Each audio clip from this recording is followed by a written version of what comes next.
Assalamualaikum warahmatullahi wabarakatuh. Alhamdulillahirrahmanirrahim. Baiklah, kita lanjutkan pembicaraan kita pada sejarah nilai-nilai Pancasila dan penyusunan Pancasila. Pada era pra-kemerdekaan. Pengertian era pra-kemerdekaan adalah rentang masa antara zaman prasejarah sampai tanggal 29 Mei 1945, yaitu pada saat dimulainya sidang BPUPK. Ini kita bisa lihat bahwa sejarah yang menunjukkan bahwa masyarakat Nusantara ini sejak dulu sudah melaksanakan nilai-nilai Pancasila. Hanya saja nilai-nilai Pancasila itu belum diformulasikan di dalam satu sila-sila Pancasila sebagaimana ada saat ini. Pada masa itu, nilai-nilai Pancasila sudah hidup dan ditunduki oleh masyarakat di Nusantara.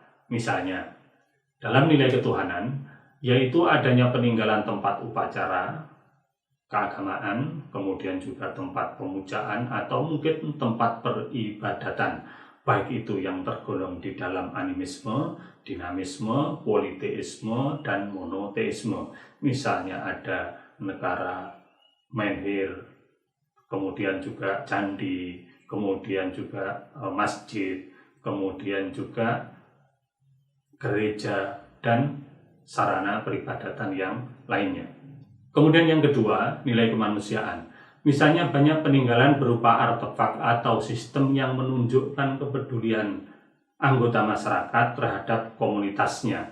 Misalnya sudah ada ketentuan tentang hukuman, sudah ada pemberian ganti kerugian, ada juga administrasi berkaitan dengan pencatatan nama orang, peristiwa-peristiwa hukum, hak milik, batas tanah, dan lain sebagainya.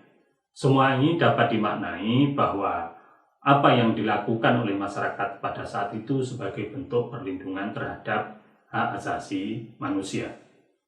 Begitu juga dengan kegotong royongan, tata krama, kemudian juga sopan santun, termasuk juga komunitas-komunitas yang menunjukkan adanya suatu kerjasama. Itu adalah bagian dari nilai-nilai kemanusiaan. Kemudian nilai persatuan, misalnya sebagaimana ada di dalam semangat untuk mencintai negara, tidak berkhianat pada negara. Semua itu sebenarnya menunjuk pada satu nilai persatuan.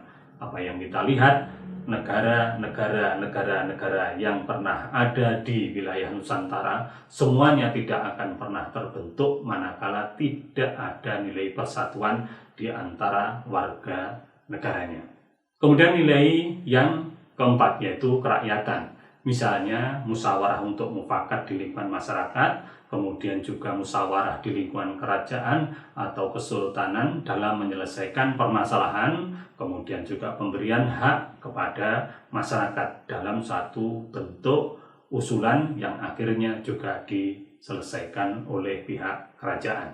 Kemudian nilai keadilan. Misalnya banyak prasasti yang membuktikan dan menunjukkan kepada kita tentang adanya pengumpulan uang untuk kepentingan bersama. Misalnya saat terjadi suatu musibah, saat terjadi kegiatan bersama, gotong royong, dan lain sebagainya.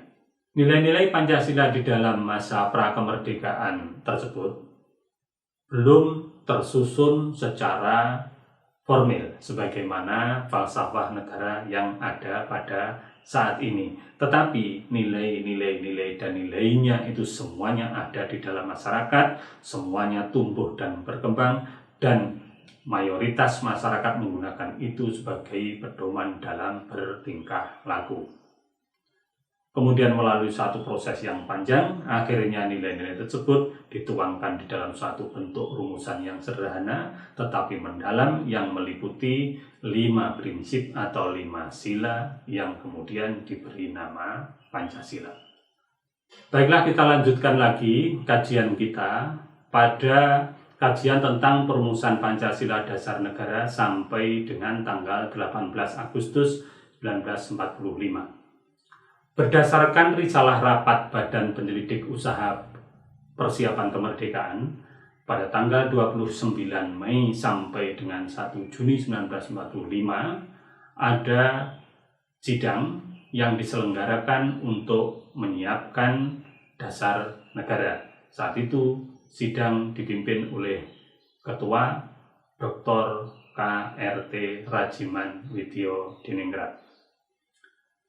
Pada hari yang pertama ada pidato yang disampaikan oleh Muhammad Yamin, yaitu pada tanggal 29 Mei 1945. Muhammad Yamin menuangkan asas dan dasar negara kebangsaan Republik Indonesia, yaitu 1. Peri kebangsaan, 2. Peri kemanusiaan, 3. Peri ketuhanan, 4. Peri kerakyatan, dan 5. Kesejahteraan rakyat. Kemudian Profesor Supomo pada tanggal 31 Mei 1945 mengemukakan bahwa ada 3 teori, yaitu teori yang meletakkan dasar yang dapat digunakan untuk pembentukan negara. Pertama adalah teori perseorangan. Teori ini bersifat individualistis, bahwa negara adalah masyarakat hukum yang disusun atas kontrak atau perjanjian dari seluruh masyarakat sebagaimana susunan hukum negara-negara di Eropa Barat dan di Amerika. Kemudian yang kedua adalah aliran pikiran lain tentang negara, yaitu teori golongan. Negara dianggap sebagai alat dari satu golongan untuk menindas kelas lain. Kemudian yang ketiga adalah teori integralistik yang menguraikan bahwa negara adalah tidak untuk menjamin kepentingan seseorang atau golongan, akan tetapi menjamin kepentingan masyarakat seluruhnya sebagai satu persatuan. Negara Indonesia harus disesuaikan dengan struktur sosial masyarakat Nusantara yang nyata pada masa itu dan masa yang akan datang. Karena itu, jika kita hendak mendirikan negara Indonesia yang sesuai dengan keistimewaan sifat dan corak masyarakat Indonesia, maka negara kita harus berdasar atas aliran pikiran negara yang integralistik. Negara yang bersatu dengan seluruh rakyatnya, yang mengatasi seluruh golongan-golongan di dalam lapangan apapun.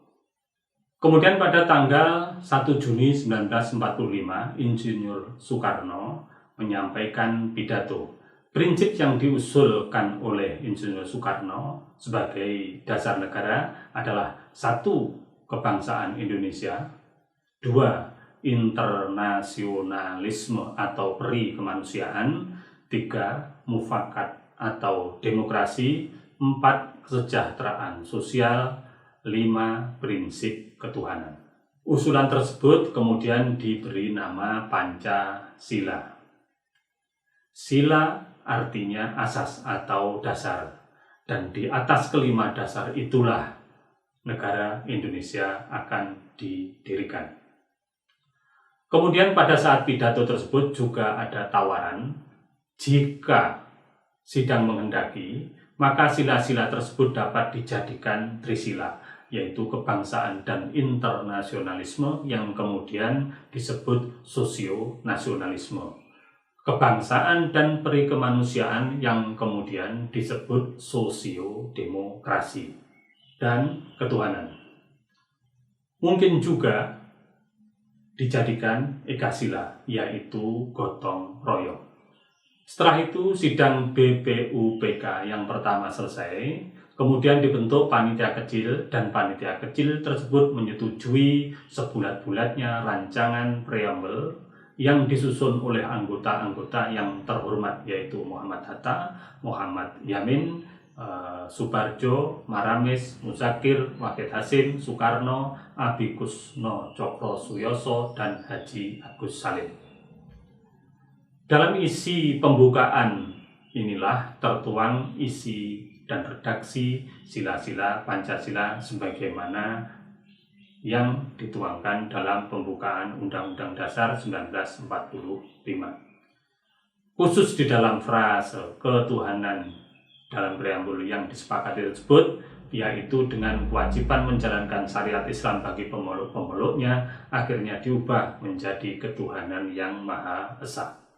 Sila-sila dalam Pancasila akhirnya dituangkan dalam pembukaan Undang-Undang Dasar 45 dan ditetapkan oleh Panitia Persiapan Kemerdekaan pada tanggal 18 Agustus 1945.